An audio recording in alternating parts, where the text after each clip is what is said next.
Hi friends, welcome to Bone2Pick. I am Michael Davis, and we are coming to you today from Midtown Manhattan and the former legendary Skyline Studios. And I'm really psyched to be sitting down with our Artist of the Month, one of the most creative musicians I think I've ever had the good fortune of working with, Mr. Michael Leonhart. Michael has been a success very early on. He won a Grammy Award at the ripe old age of 17, and at the time was the youngest Grammy winner in history. That same year, he was featured on ABC's Person of the Week.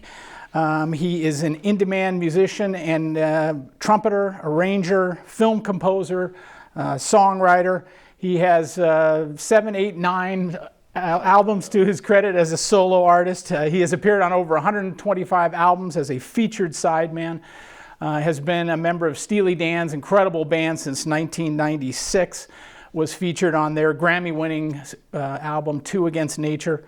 He produced Donald Fagen's 4th solo album, Sunken Condos. And he has performed and recorded with a veritable who's who of the music and entertainment world. Legends like James Brown, Ringo Starr, Brian Eno, Paul Simon, Eric Clapton, Levon Helm, Yoko Ono, Michael McDonald, Henry Mancini, Bobby McFerrin, Wynton Marsalis, Bonnie Raitt, Lenny Kravitz. Feature on Mark Ronson's latest hit, Uptown Funk with Bruno Mars. And he is the leader of the acclaimed and popular Michael Leonhart Orchestra. Without further ado, Michael, thank you so much for being with us today. It's awesome to spend some time with you. Michael, as many of you may know, is the son of a legendary musician, the great Jay Leonhart, an incredible bass player and singer. Michael, why don't we talk about your memories as a youngster and growing up in New York City and being in such a musical household with your mom, your dad, and your sister, and what that was like and how that clearly formed an incredible foundation for you. Well, I didn't pick up an instrument really until I was 8 or 9. Oh, wow, okay. And I was my mother's described me as a very sensitive kid. I would say I had a lot of anxiety. You wouldn't see it on the outside, but my mind was always very active. Okay. In a way, kind of always arranging, always orchestrating, except it was just kind of nonstop. So I would draw. Drawing calmed me down. Sketching, I wasn't particularly great. I've seen some, but it was cool, but it would just focus everything in. I do remember that I sang on some commercials, like jingles with my sister, just kind of la la la la la la la, because I could hold pitch, and I don't remember doing it. It was just a thing. We went in. I don't think we got royalties. No SAG contract at that point. And I must have been 5. My sister was 8. We did it for a year or so, and then I went back to drawing. A lot of sports. Music was all around, but it was my sister who was a musician who would sing. We went to a piano lesson once. My mother dragged me along because there wasn't another babysitter. And it was about 5 blocks away. And there was an Eastern European woman who was very strict with my sister. And she said, "Would you like to sit down at the piano?" And I said, "Sure." And I sat down, and I really liked the sound that came out when I put my fingers down. But she said, "Curve your fingers." And I went, "Oh, I'm out. And this isn't, I don't want." So that was strike one. Then I decided to take violin at 7 or 8. And again, I found some reason why I didn't like it. I had to stand up. And I had a good sound, and pitch was there. I just didn't really enjoy doing it. I just didn't like the monotony of it or having to stand up, or the structure, the strictness, so I stopped. Then I took some drums. I played drums, and Bobby Shankin, of all people, lived in my parents' building where I grew up, and he gave me some lessons. We just had the drum pad, but I remember going, and again, it wasn't with a little practice. It was not too difficult, and I liked it a little bit. I sat at a kit once or twice, but kind of filtered away. I went back to drawing, and then, for some reason, at 10 and a half, I asked my dad, I said, I think I want to play saxophone. I said, okay. I said, but you know what, saxophone, and this is comical, I said, saxophone's going to be too loud, so how about trumpet? Because I guess I had in my mind Miles. Okay. Because there was a lot of vinyl being played at home. So I had in my mind Miles, the warm open sound and mute, and that you could mute it. And my dad was great. He said, if let's see, if you still want it next week, we'll go down to Manny's. So we went down to Manny's, and he picked out, not a Bach, but a nice Con, which I still have, has some holes in it, about $125. I got it, kind of understood how to make a sound, and then in the car home, he said, every red light that we stop at, you can play. So the horn was in my lap, and I played, and I had a thing. I could make a sound right away. And for some reason, I loved the trumpet. Looking back, it's kind of insane because it's so hard, but I didn't see it that way for the first couple months. And then I was in the band, and I could play. And that was, so it really started when I was about 10 and a half. Up until then, my dad was always practicing every morning. My bed was adjacent to a wall, and the other side of that wall was the room he would practice in. So I would hear boom, beam, boom, beam, boom, beam, boom, beam, boom, beam, boom, beam, boom, boom, beam, boom, beam, boom, beam, boom, and I would hear these intervals all day long as I was waking up, and I think they kind of went in there. And my mother was singing. She would listen to Quincy, Mancini, Ella Fitzgerald, Blossom Dearie, I guess some Ravel, some movie music, some Ennio Morricone. And it was just there. It was just in the house, you know. Wow, very cool. Did you grow up in Manhattan then? Yeah, Upper West Side. Oh, cool. Which was slightly different then, in the 70s. But sure. Yeah.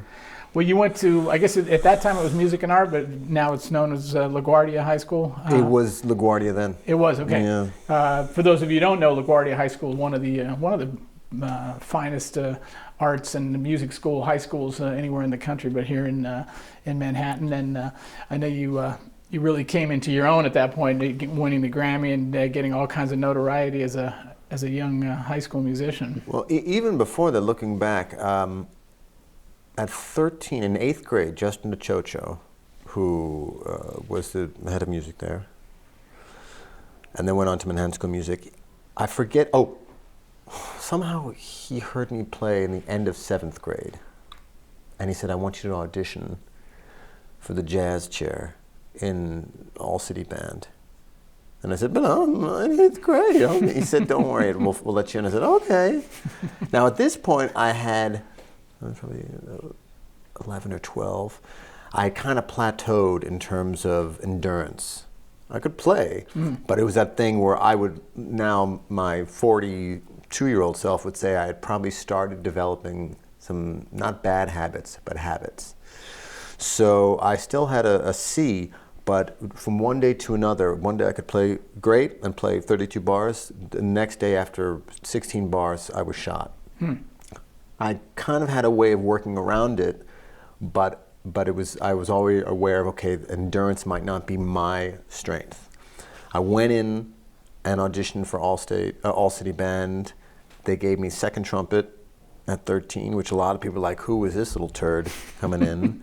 But I could blow, and I had a feel, and I always knew, as all brass players hopefully learn, you know a way to trick it out and get around it. On a good day, I could really blow 32-64, but there was, in my mind, there was an inconsistency. Nonetheless, I was playing second trumpet in All City Band and something else, maybe All State. So then, when I went to LaGuardia, I was already, I knew all the guys. And I didn't really have to fight for the respect, but I was always the young one. It was not always the coolest thing. And the band was just massive. And I have cassettes of it. It was either Greg Hutchinson on drums or Eric McPherson on drums, Walter Blanding on tenor, Jason Lindner was on piano, William Ash, Dan Friedman. It was just this crazy who's who. So the level of the ensemble playing was pretty strong. The feel was great. The solos were great. There were nuances that weren't quite there. Obviously, there was a kind of an alpha mentality of everyone in the section. So blend was the thing that had to be worked on. But nonetheless, we played Little Splanky and all these other, or Splanky and Little Darlin' and some crazy charts, some Harlem Air Shaft, things that, looking back, we shouldn't have been able to pull off, and they were pretty good. So that was a real solidifying of this groove ensemble playing. And Justin would always say, "You guys are rushing. Just keep it steady." So we'd get into this,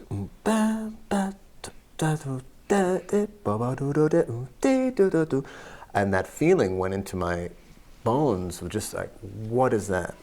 So way before any winning of awards, it was the constant a chance to play with these people who were, some of them were incredible soloists. I mean, Walter Blanding at this time, he was probably, if I was 13, he was probably 16. He would play some kind of Gonsalves stuff that would get the band would be good, but he would get the band just smoking. Wow. And I knew it then that it was special, but looking back, it was quite incredible. Very cool. Yeah. Yeah, Justin DeChocho, as many of you know, great, one of the great jazz educators of all time, and always had that knack for finding incredible young talent, and he's done a great service to jazz education. Before we move out of your younger period, how did you become ABC's Person of the Week? That was tied into the Grammy, and it was, luckily, it just was so quick that I didn't have a chance to process it. I remember Peter Jennings didn't come over. He was, the way they edited it, it looked like we were all there. Okay. But it was like, they said, "Oh, we're choosing him as Person of the Week," and I didn't know. I mean, I grew up in a household where there were famous people coming in, as well as people who were, music legends, but totally broke. So there was this kind of equal playing field, like Person of the Week. Oh, okay. I mean, I really just wanted to be playing. Mm-hmm. So they came into the interview. Looking back, it makes my skin crawl to be. I was like, well, you gotta, when you look at Autumn Leaf. I don't even know what I was. It was very endearing, but it just screamed mega nerd. And that was it. And we did this interview. It was on TV for a week or two. I was steadily recognized on the street, which was just kind of weird, and then it went away. That's great. What a cool thing, though. Well, let's talk about your kind of early years as a professional, and we touched on it before the interview. Maybe you could talk about, Alan Rubin's name came up, but we could talk about, obviously, with your dad being such an important part of the New York jazz and studio scene, you had all the guys knew you from day one, without question. But maybe talk about some of your memories and thoughts about what it was like when you were a young professional, and some of the influences, and maybe a couple of key gigs that came your way that maybe stand out in your early development as a professional. Yeah, I remember playing at the Blue Note Sundays with my dad. He had the group down there, right. And he would invite me. And there was a little bit of nepotism, but I could hang. I mean, I was 13 or 14, and what a great experience to be able to play a 50 to 70-minute set. Now, I wasn't playing heads, so from a technical standpoint, I didn't have to play the head and then blow. I'd play one head at the beginning of the set. My dad would come up and sing, but there would be extended blowing on each song, and the set would have about 10, 11 songs. And there was a great chance to understand in front of a paying audience that is not going to accept something kind of subpar, how to get your stuff together. And that was one thing where 5 or 6 songs in, and Marvin Stam would do it, Randy Brecker would come in, Grady Tate was playing. It was a sick band. Killer band, yeah. And it was just a great chance to get out of the practice room and apply what you need to do to be creative functionally, and to learn by mistake. The last song on the set being a very fast rhythm changes in G, and just trying to playing in our A wasn't a problem, but this was starting to fall apart at 13 and a half, and having to blow 3 choruses, that's a lonely feeling. And having to BS your way instead of being all to have to go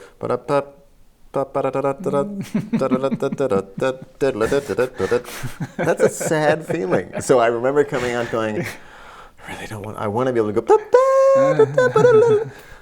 and the only way to do that is to then go back in and work on the fundamentals.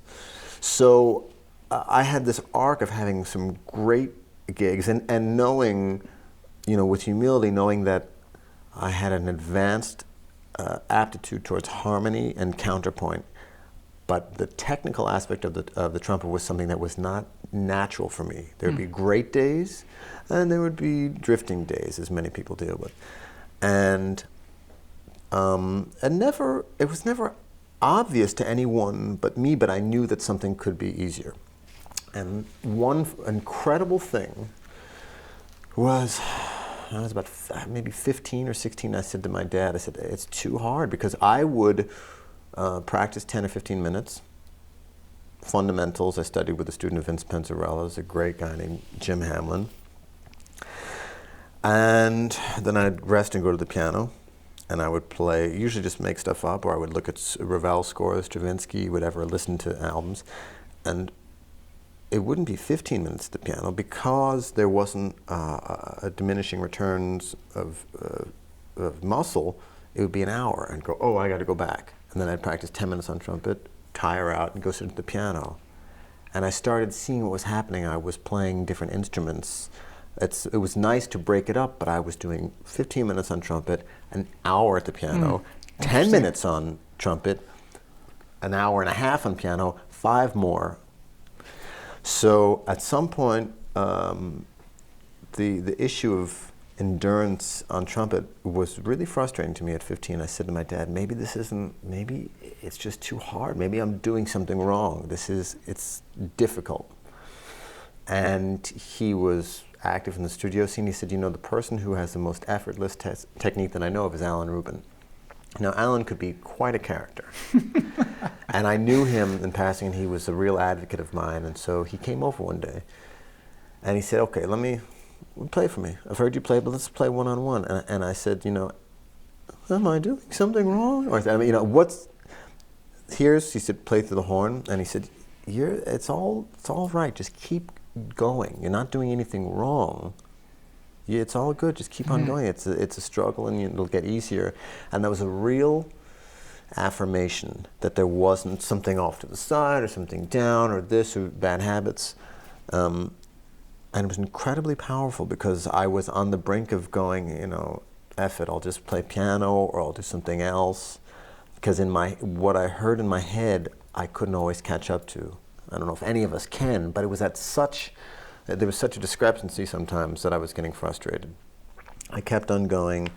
A part of developing, as I've told younger students, when your physiology is developing, there are certain things that just naturally become easier. Larger lungs, your teeth start to develop, your body, whatever. I had the chance to study with Chris Gecker, who just being around his sound was an inspiration. Sure. Yeah. He also had this incredible approach. He was one of the few people, everyone had said, oh, it's all about air, it's all about air. And I would say, okay, but what do you mean?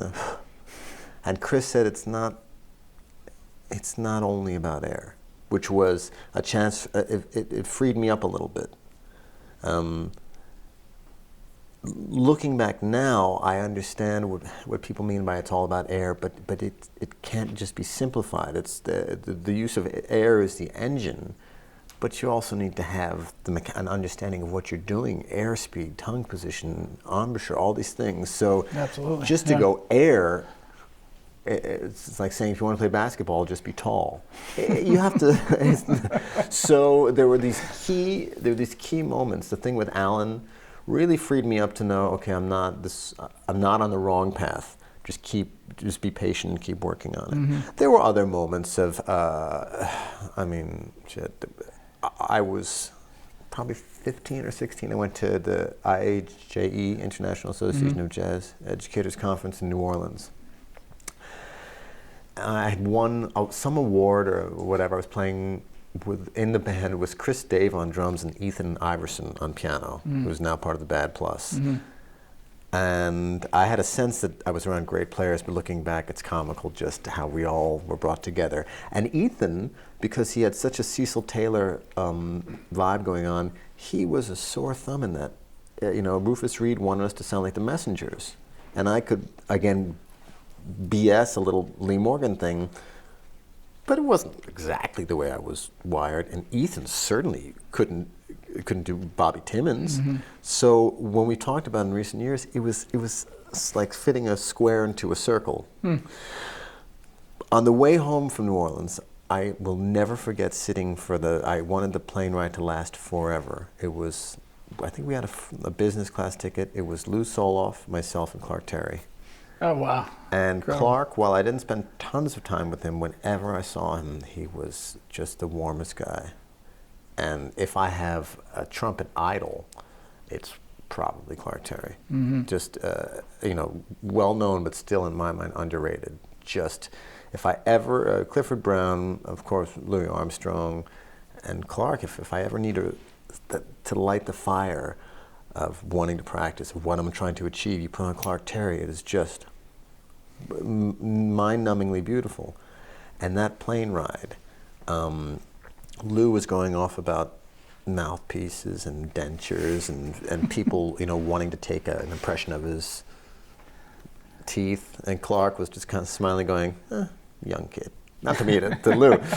But it was so wonderful. And just to hear all this experience, And that was, even though we didn't, I played with Clark a little bit here and there.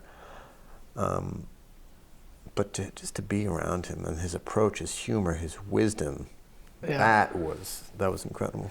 Amazing. Great stories. Well, one of the things I wanted to talk to, our viewers about, but, your incredible musicianship, I think is one of your fortes, and that the fact that your ears were so developed so early and that you took to the piano and other instruments. And that's something, like, to me, you're like the prototypical young, you're young to me, and well, thank you. Still a very young man, but you're like a prototype of what it takes now to survive in this world. It can't just be what the Lou Soloffs and the Alan Rubins, as great as they were. I think it's gone wider than that now, and the fact that you had those skills and took to that so naturally, I think is probably been very helpful in guiding your career and the development of all the things you've done as a complete musician. Not to say that the challenges aren't there as a brass player, but it's. I think it's worth noting that having those other skills are incredibly helpful in today's music world, to my estimation. It's a very interesting statement, because on the one hand, yes, there are multiple. If we're just talking about surviving and having opportunities, and in my case, I have a family that I want to help support, so making a living. To be an arranger, player, producer, orchestrator, songwriter means that there are multiple ways of earning a living, and when the business is shifting, and conductor, that if someone wanted me to lead a group, I can do that as well. It's beneficial, and yet there is a point where it's schizophrenic, and you have to ask, are you doing any one of them at the level that you want? My constant life struggle is, am I at the level as a horn player that I want to be? Because I don't spend all that time each day doing the fundamentals that now, as a guy in his 40s, I know more how I would want to play the horn, what I'd want to do. We were talking about it before. There are certain things that, based on my teeth, my body, my shape, I am a better practicer, but I have less time to do it. So I struggle with, if I had to play a Broadway show, or if I had to play, like a soft kind of lead trumpet gig, am I in tip-top shape? I don't spend every morning, every day doing the fundamentals. I will hit the horn, but on the one hand, I have found a way to make a living and be active, but I have to keep a careful watch on, am I spreading myself too thin and doing everything in a level that's far beyond where I want to be? So, and I also went through this period, I had my own sort of rebellion. It's easy to go on a tangent with this, but after playing with Steely Dan, the first tour was 22. And I think we didn't start recording Two Against Nature till 2 years after. This was back in the day when there were huge budgets, and they spent a year and a half on demos and rhythm section. So after that tour, I had made some nice money, especially for a 22-year-old. And it was partially arrogance, but more so like, wow, oh, this is okay. So things are starting to cook. And at the time, I loved Nirvana and Jimi Hendrix and Varese and Stravinsky. And I thought, I'm going to plug in an electric guitar through an old fuzz pedal and just create some stuff. And I wouldn't practice trumpet as much. I thought, yeah, I'll be fine. I'll come back to it.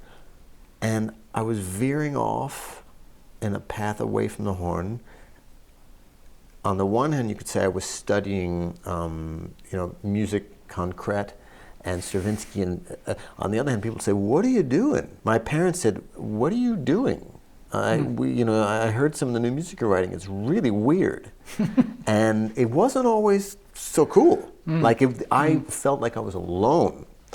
And when I got into tape loops, and when I got into strange hip hop, I was always ravenous for different kinds of music. And when I would come back, and I was never lost for who I was. I would hear Kind of Blue and love it. I would hear Clifford Brown and love it. I was just spreading out. And at times, I heard from people like, Michael has gone away from this, he's doing that. And people would say, you should come back and just do the one thing better. And I kept on following my gut, checking in, was I growing a beard down to here and alienating everything I had? But I was expanding, and I went through a period where it wasn't so cool. You wouldn't look and go, oh, that's great. Now, I happened to come out of it being very familiar with how to get certain sounds on a fuzz guitar and how to manipulate tape loops and have these different colors. But it required a period of like feeling alone, that the world was going, oh, he's lost, man. He did one Steely Dan tour, now he's just playing fuzz guitar. I came back and added it to the palette and actually did a session once with John Barry where I said to them, they said, we want you to do a trumpet solo in the style of Chet Baker. And I said, I knew I wasn't in good shape. I said, how hard is it? They said, oh, it's easy. Now, for the record, if anyone in Broadway or LA says it's easy, you have to assume that it's going to be the hardest thing in the world. Of course. So it's like,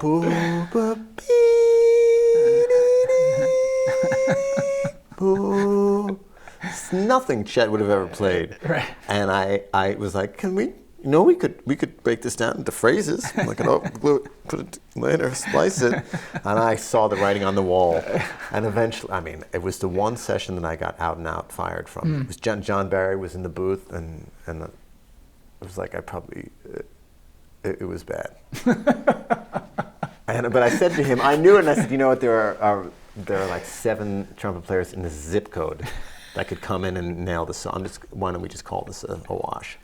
What was happening is that I was 23 and hadn't been playing. I was like just playing, So I think I went on a small tangent, but my answer would be, on the one hand, it's been smart to do multiple things, and yet you can't expect to do everything well. I'm not as good a trumpet player when I'm busy writing songs. I'm certainly not as good a lyricist when I'm focused on the horn, and that's okay. There's a statement that's, I forget who said it, but someone said, human beings are capable of doing one thing at a time really well, 2 things possibly well if you have a high aptitude, and maybe 3 things if you're at the level of a rare genius. But for the most part, humans are capable of doing like one thing well at a time. So this idea of multitasking, and certainly with your career, there should be a lot of mindfulness, because you can, doing too much is not good. Yes, finding my biggest suggestion or recommendation would be to, in this day and age, to find a way, if you are going to survive as a musician, to make what's called mailbox money. Have some sort of back end, because if you have to be in the room to make money, you're immediately closing off the amount of money you can make. And that's fine, but you will have a finite amount of money. If you get involved in royalties, which is difficult with the record label being what it is, or songwriting, or composing, or scoring, where you can write something and have it be bringing income as you're off doing other things, that's the biggest secret. Easier said than done, but if you don't start early, it's never going to happen. Right. Well, thanks for sharing all that. That's some awesome stories, and well said too about trying to find that balance. Maybe we could shift gears a little bit. You mentioned them. Obviously, you're well known for being with Steely Dan for many, many years now, over 20 years. One of my favorite bands, I think, for many of us, it's modern day Mozart. It's just like the timeless, incredible music. And just talk to us maybe, I mean, we could do an entire interview just on your years with Steely Dan, but obviously Donald and Walter amazing, but the band itself, the horn section, the great Jim Pugh, Roger Rosenberg, Walt Weiskopf, amazing musicians in every chair, John Harrington. Maybe just your memories, favorite thoughts you've had, experiences. They've clearly toured a lot. Kent and I were talking before. It was interesting, for so many years they were not really interested in touring so much, and now they're a touring machine. That's right. We're going to be in Vegas. We're doing a residency in Vegas in April, which is hard to believe. Hard to believe, but man, that's awesome. Anyway, in your court, what's it been like for 2 decades working with this incredible band? Well, I heard a lot of Steely Dan actually growing up because my dad loved the group. I wouldn't say indifferent. I liked it a lot. It was part of the pop music. There was a lot of James Brown, Steely Dan, the Doobie Brothers. My dad definitely loved Joni Mitchell. So it was on. It wasn't the only thing, but my dad was a huge fan. And when I heard, just by the timing of it, Asia kind of blew my mind. But the Nightfly, I remember that would be, I was playing by then, and I just thought the voice, his voice, the lyrics, the horns on Maxine, the Brecker solo on Maxine, I knew that this was something very special. And then I kind of went on and stepped away from Steely Dan. And then I was in Washington with Chris Potter in 92 or 93. He and I were playing together we both were something jazz scholars in the arts. They brought us together to play in Washington. This is before cell phones, and we had rooms down the hall from one another. We said, let's meet before the sound check, we'll go out to lunch. I said, great. So we split up. 2 hours later, he came down. He said, I just got the strangest call in Brooklyn on my answer. My girlfriend said Steely Dan called, that they're putting the band back together, and would I play? And I said, oh, cool. He wound up doing it for the next year. It was like 3 saxophones for the Alive in America tour. And then 2 or 3 years later, my sister knew a great guy named Scott Barkham, who was a studio manager at River Sound. I had been playing quite a bit. I was probably 20 or 21 then. And the playing, word of mouth was around that, I was doing a lot of different stuff, and I knew some people in that universe. I knew Chris Potter. And my sister said, they're looking for new singers and a trumpet player for Steely Dan. Do you want to audition? I said, sure, why not? Chris did it. Could be cool. And it wasn't an audition. I had released a solo album called Aardvark Poses on Sunnyside Records that was pretty abstract. It was trumpet, tenor, bass, and drums in the Ornette style. Okay. Also in the Chet Baker, Jerry Mulligan style. And there was some Rahsaan Roland Kirk type things, Charles Mingus, very adventurous. And I said, well, I'll send that in. And I was young. I was like, that's cool. That's what I sound like. Cool. Looking back, and I did know I still can't imagine what they heard. I can and I can't, because there are notes when I go to hit an A and I overshoot it, so it's not like I'm Chuck Finley. There's a great feel. My son, who's now 7.5, actually listens to it a lot, so I am reliving the album, and it's fine. But I hear there's some things that I could do at 21 that I wouldn't necessarily do now. These wide intervals which I remember practicing. I was fascinated by Eric Dolphy, and I got into practicing sevenths and ninths and all these extended things. So there was a crazy accuracy. Anyway, they said, oh, they like it, they'll get back. Took 2 or 3 months. A month later, I called and said, any news? They said, they really like it, they're just checking some things out. About 6 or 7 months after the initial call, they said, Michael, they'd like to hire you for a 9-month tour, and they're interested in the tenor player on your album. So in the end, they hired me and Ari Ambrose, who was a tenor player. And I think that they loved the feel and the hookup, the sound. There was a little bit of a Miles and Wayne thing. I mean, that's a very arrogant statement, but there was this, there was a gelling, there would be notes together that would be ring, and then they would find their place and be a really nice new sound. So we did the tour, and I was also deep into Bitches Brew at that time, so I remember bringing a wah pedal on tour, and I would have a separate dynamic mic that ran into. I said, yeah, if we can just run it with an XLR adapter to 1/4 inch into the wah, and I'll play wah on the solo. Now, how I had the balls to say that, I don't know, but I did. And they went, yeah, that's cool. So on Home at Last, after I would go wah wah wah wah, and I would play a wah trumpet solo.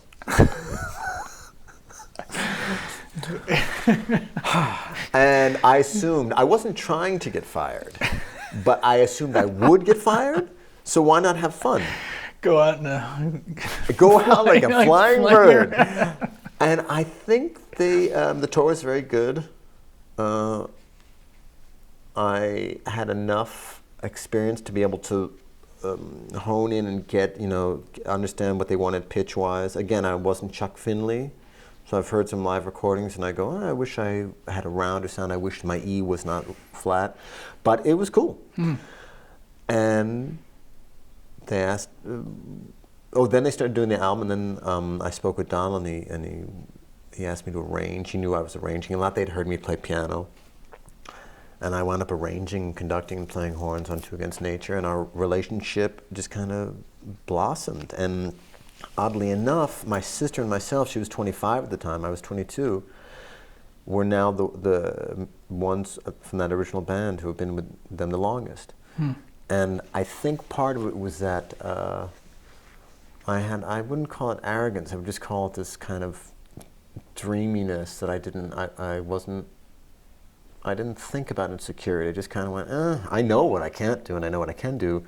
That I didn't stranglehold the relationship. I wasn't trying to control it or impress. I wasn't saying, was it good enough? I wasn't like a people pleaser. I was there, I was trying to do the job, and it worked with them. And I've grown and learned how to, I've changed equipment over the years. At one point I had a Martin Committee I think I played, which I would never do again because it's as gorgeous a horn as it is. It's just not, it's not fair to the section to play that kind of horn. Right. And right now I have a Yamaha Xenon, which I think is a Wayne Bergeron model, which to me, it doesn't have quite the same thing as an older horn, but if it's out of tune, I know it's me. Okay. And that's a real nice thing to know, that this is like a clean slate that's even. And as a result, it helps the section ring more. So as the gig has gone on, I've learned more. I've also learned how to pace myself, which was never a conscious decision, but a couple horn players have come to me and said, man, the show is like 2 hours and 15 minutes long. I said, yeah, I know.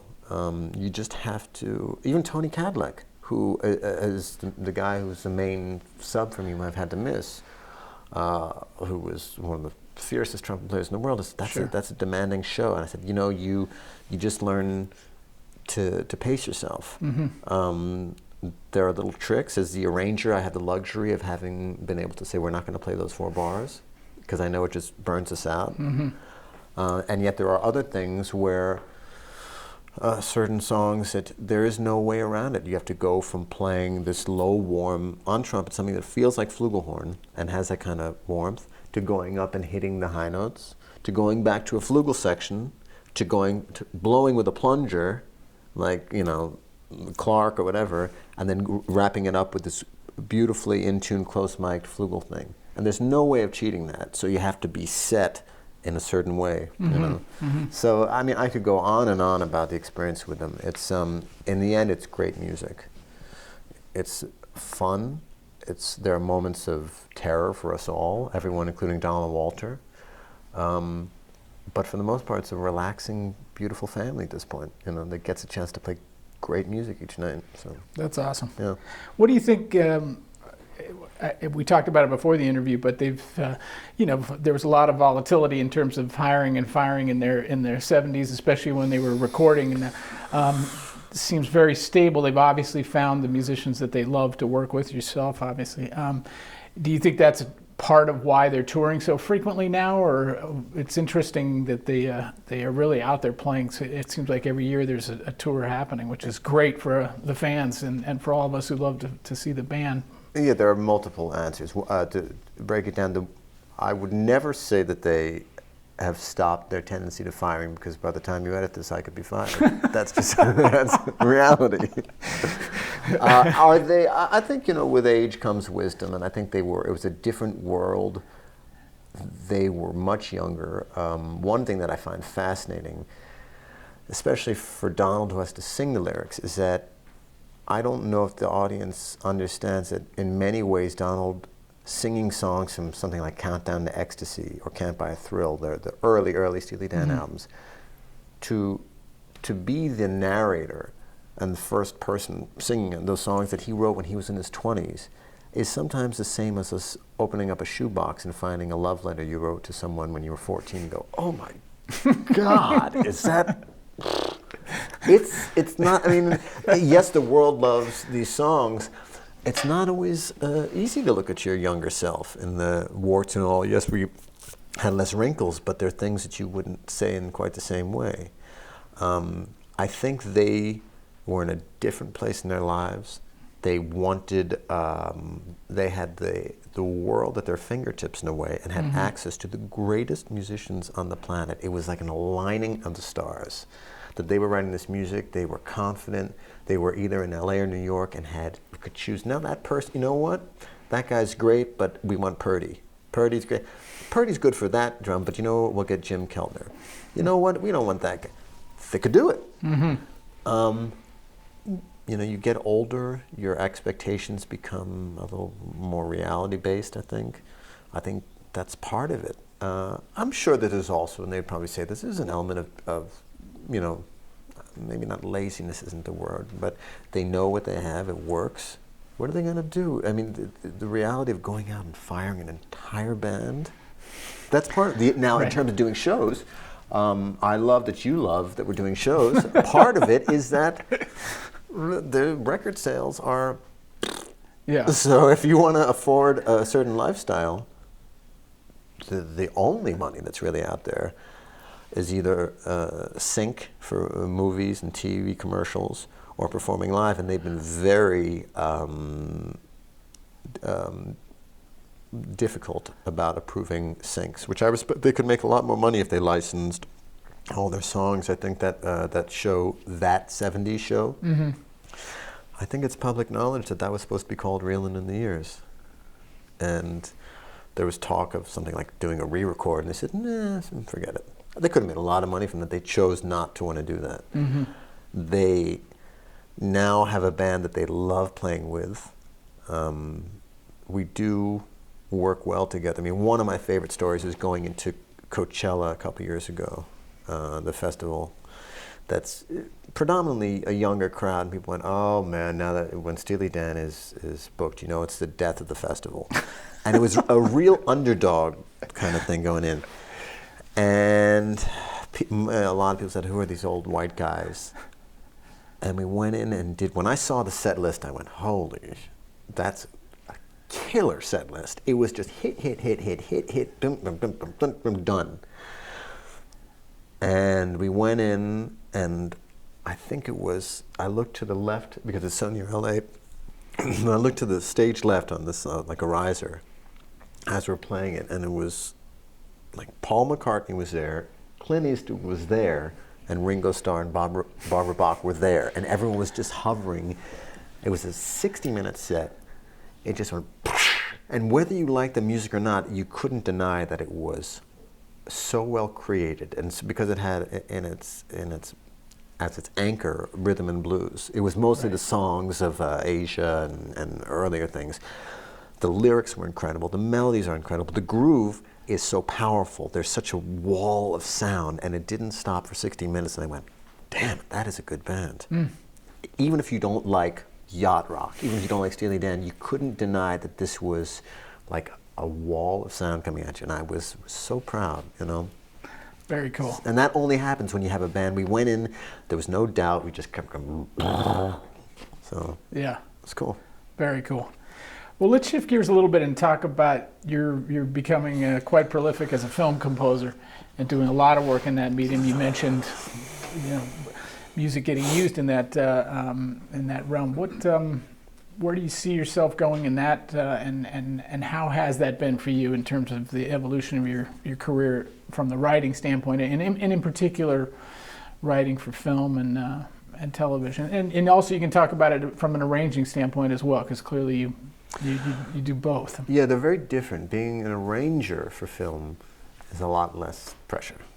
You have the filter of working. If I'm arranging, then I'm working with the composer is answering to the director in the music studio.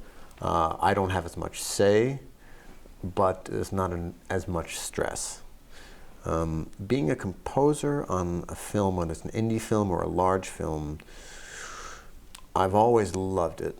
And there's the fantasy of the stuff that I grew up with: Mancini, Quincy, Elmer Bernstein, you know, Bernard Herrmann, everyone, and what they did.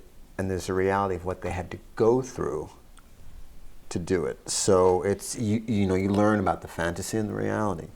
Scoring films is an art unto itself, and there are many different categories and cliques or different subsets.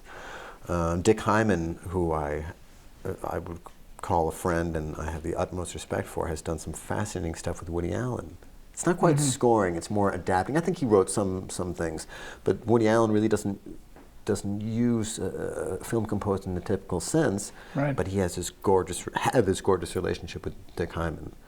Carter Burwell with the Coen Brothers has that's a really, to me, a very coveted position. And I once met the Coen Brothers, and I remember wanting to try and like say I would do anything to score a movie yet of yours, but I knew that they were basically married to Carter Burwell, and it's a great relationship. And that's the ideal situation for me, which is very rare. You had that in some, you know, Sidney Lumet and Quincy Jones had a beautiful bond, but it's as any industry that involves millions of dollars, there are a lot of different things at play at any given time. So you have to, it teaches you to be extremely patient, because a wise person once said to me, when you're composing music for film, it's like you're a painter and you're painting someone else's house. You're not painting this gorgeous thing for you. You're using your paintbrushes to paint their house. So you're telling someone else's story, and if you go into it with this kind of, you know, impetuous thing, it ain't gonna work very long. That doesn't mean you have to stuff your own identity down, but you have to understand what it is you're doing. It's also a tough, the payoff is great. The seeing music set to these images to a story is like nothing else. And the dues that you have to pay, music is often the last element added to a film. And you can be putting yourself in the crosshairs for an entire studio to go, oh, you messed it up. If you're handed something that was broken, how do you fix it? You can make it a little better. But it's the last element in the movie. It's the last chance for a director to try and salvage what they think has been altered in their vision. Most times the director has had to make many, many compromises along the way. And when music comes in, they think, now I can finally get what I want. All that being said, when you are able to add themes, melodies, textures, orchestrations to an incredible movie and bring it to life, there's nothing better. So it's a real art, and especially now, there's so many pop musicians and jazz musicians who go, I'll just score music for films. You know, Gil Evans, I think, had a very contentious relationship with film. It wasn't, The Color of Money and some other stuff, it wasn't, I don't know if it was right for him. Donald Fagen, when we did Sunken Condos, there were a couple of requests, because we were doing press, and someone said, would you score a film? And I said, this director asked if we would do something. He goes, nope. Because it's not for me. Because I'm not built for it. He knew. He just nope. Wow. He said, no, I'm not good at that. He really doesn't want to have to sit in a room and watch a film over and it's not for him.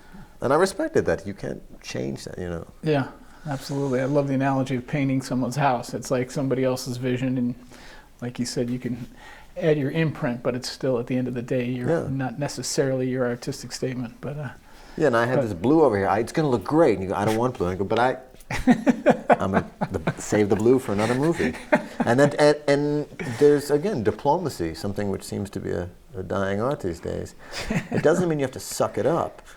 You just have to be able to listen and compromise and pick your battles. There have been some things that I worked on where I said, I can rewrite scene 41. I think it's really the right direction. Can you listen to it one more time? Mm-hmm. And I push back a little bit, and sometimes I win, sometimes I lose. And it's also a business. I have a writing partner, Andy Bush, who's a gorgeous trumpet player from England, and he and I have BNL, Bush and Leonhart. Mm-hmm. We can score things individually or collectively, but he's an old friend, and we've been doing this for 7 years, and the seeds that you have to plant, and some movies take 10 to 12 years to be made. It is like watching paint dry. So if you think it's going to be an overnight process, it's not. It takes a while, and it's fascinating, but so you really have to have the long game in mind, because it takes 5-10 years of plugging away calmly to make a dent. Mm-hmm. Mm-hmm. So, let's talk a little bit about your solo career as a solo artist. You mentioned how your first record helped you immensely in landing you the Steely Dan gig, but you've released many records since there. I was particularly interested in the Michael Leonhart Orchestra, which is getting a lot of buzz around town, and I'm looking forward to checking you guys out in April. But maybe just talk about the evolution of your career as a solo artist and touching on your orchestra. I did the first time Aardvark Poses. I was 22 or something, 21 or 22, and when I hear it, as I said, my son listens to it. My wife, Jamie, who has tremendous ears, oddly enough, she was always like, I like that album a lot. Like, okay, and the others, she's like, yeah, they're all cool. I like Aardvark Poses a lot. Now, it's very abstract in many ways, very angular, and I kind of understand it's, in many ways, it's the most distilled statement that I made. It wasn't incredibly ambitious. It was very, there are no chords on it, really. All the chords are made up from bass doing double stops and these close voicings. At the time, Black Codes from the Underground, Wynton Marsalis's album, was very hip. I still love it, but it was there were some things that he did with Bradford where that hadn't really been done in that way. They'd been hinted at, but there was this device of him having minor seconds and seconds, trumpet and tenor, and sometimes the tenor would, I think, be on top. And it was a really cool sound, and I think it was Kenny Kirkland would double in the piano. And so I had these, without doing it consciously, I wrote the tenor that way, so I'd have the tenor and trumpet in seconds and the bass doing like a tenth, and you could create a chord that way. Point is, that was actually a very strong album. And then the second one that I did, Glub Glub Volume 11, if I can speak honestly, I think it was, everything was wild. I'd just come back from the Steely Dan tour, and it was like a little bit of a bitch's brew thing. I played 20 instruments on it. It's not like I was blowing on it, but I was just painting. And when I listen to it now, it's a tiny bit dated. Whereas the first album isn't, because it's dealing with more timbral instruments. There's no trickery, very minimal reverb. The first album hasn't gotten dated. The second one, I'm not saying there's a DX7, but it's putting my foot into the world of pop music and groove. And by doing that, it's wonderful. I can feel a young guy trying to do stuff, trying to be a pop musician. The third album, Slow, is myself and John Harrington, all kind of ballads and Brazilian things, and I sang on a couple things, and I really like that album too. The singing, I think I've always been fascinated with singing. I don't consider myself a particularly strong singer. I'm a nice singer, but in the style of someone who's just kind of like a singer-songwriter person who it's more about the lyric. And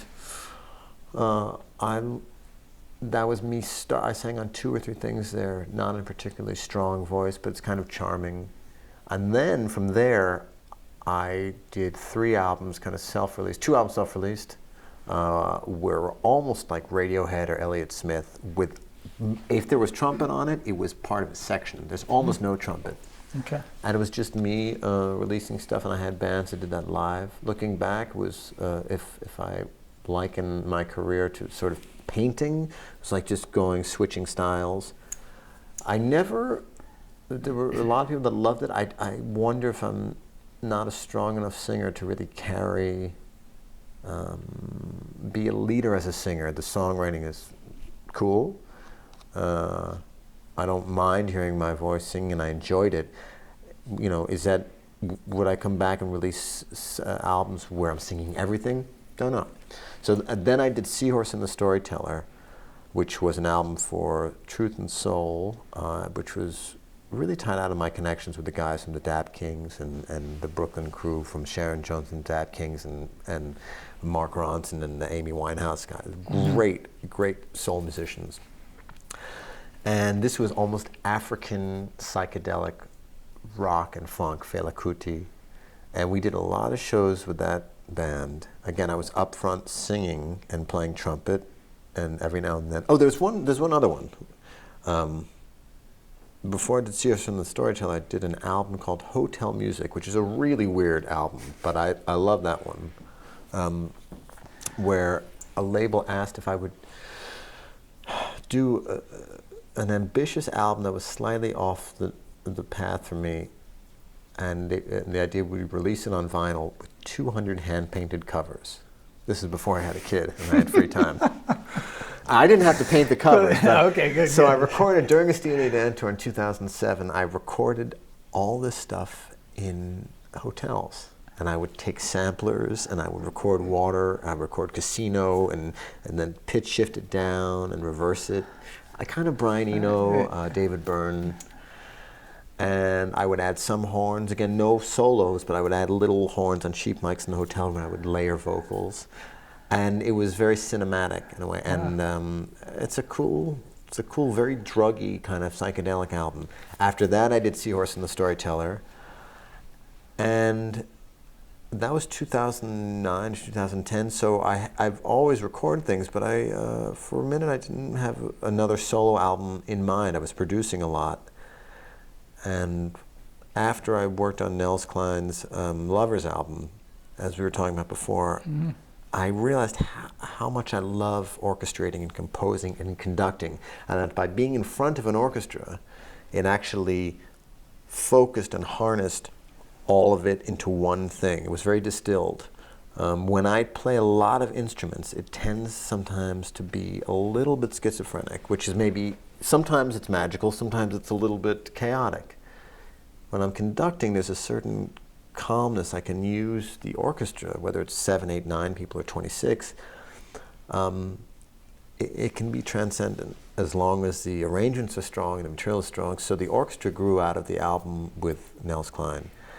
And it's just been a blast. I mean, people have said to me, this is a really interesting thing because there's so much of you in it. And I will pick up the horn like Louis Prima or something, at some more dizziness band at certain points. But there was a show we did in January where I had the horn right next to me, and I was keeping an eye on the set time. I didn't pick it up once. I let John Bailey blow, or Frank Green, or Philip Dizak, and Donnie McCaslin. There were so many great musicians that I didn't need to solo. It was my structures and it was almost like Lalo Schifrin.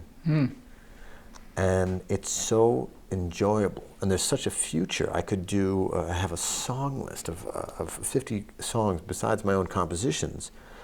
There's doing James Bond suite. There's doing, Frank Zappa. It's really, I feel like Lin-Manuel Miranda said, like, when he wrote Hamilton, he felt like a mosquito hitting a vein. When I really committed to doing the orchestra live, I went, oh my God, I could do this for 40, 50 years. So.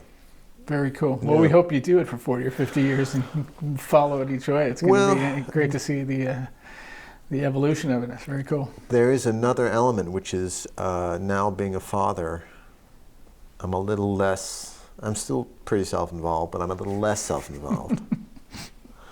And as I get older, the idea of being able to use whatever capital I've gained in the music world to employ other people is exciting to me, because I'm not an island. Like, we're all in this together.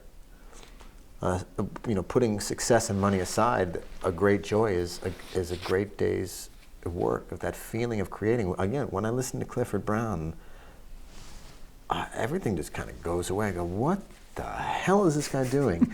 And it's wonderful. When you're creating with people and you get that buzz, it's incredible. And if people don't have work and people aren't able to create, then the buzz is going to go away. So the idea of me being able to have a touring group of 9, 10 people, and then every now and then take the way Quincy did in the 70s, or Henry Mancini, or Lalo, or whatever, to be able to employ 25 people, even if it means me getting a little bit less, that would be great. The idea of 10 to 20 years from now being in a position that someone says, would you be a musical director on a Broadway show? And having enough clout to say, I will, if we use a live band. And that's not out of disrespect to you, it's that I want you to understand the world at large here. That's something that has changed for me. That it's not just about me or, whatever, it's about something larger than that. So it's not a mistake that the orchestra, the intention is to employ a lot of people and give artists, not hundreds, but to take people whose playing I love and just say, hey, you want, here's some work. Yeah, God bless. That's awesome. And appreciated from all the musicians who get to work with you. Michael, you've been so generous with your time today. I had a couple questions just to ask you to wrap up, and one is just you were talking about a project you're getting ready to produce, but just in general, what's on the docket for you coming up for the rest of the year? I know you got the residency with Steely Dan out in Vegas, and this is the end of mid-February now. In March, I'm going to Paris to produce an album by Camille Berthaud, who's a very talented young French singer. And that'll be about 2 weeks. We'll record about maybe 3 weeks. We'll record 8 days and then take a break and then mix. And then I come back home and I'm going to, we're doing more shows with Nels Cline and the Lovers Orchestra on the West Coast, and I conduct. Again, same thing, I play on a couple songs, but I'm really just conducting. And Nels is featured on every song. It's his baby. So we'll do 2 of those shows. I go to the Steely Dan residency in Vegas. We do a couple shows on the days off. And then I come back, and there is talk about starting. I have enough material arranged and some recorded for the Michael Leonhart Orchestra album, but I'm finding out more in the next couple of weeks whether I will spend some of May and June recording and mixing the debut album to be released in 2018. Wow. And along with that, there's some short films, the 2 or 3 short films that I'm scoring. which are very exciting. You know, there's this balance of taking on too much, and yet when there's a lot of great stuff, how do you say no? And I don't want to take on so much that I feel like I'm doing bad work. But it's a real balance. How do you make sure that there's enough work to survive? Also, being here in Manhattan, the city is increasingly more expensive, which tends to dictate how much you have to make. And this is, you know, David Byrne said that the cost of the city is pushing out a lot of the art. Sure. Which is another subject, but that's basically it. A bunch of playing. I spoke to another film director who has a fascinating hour-long movie that he asked me if I would score some of the music with my orchestra, and that we would perform it in August and September. So there are lots of interesting things going on. I would assume that a third of them won't happen, and if 2/3 do, cool. Yeah, good stuff.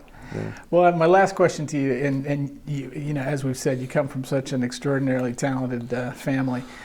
Your wife is an amazing singer, and it's been great to work with her over the years as well. But your young son, he's 7.5 now.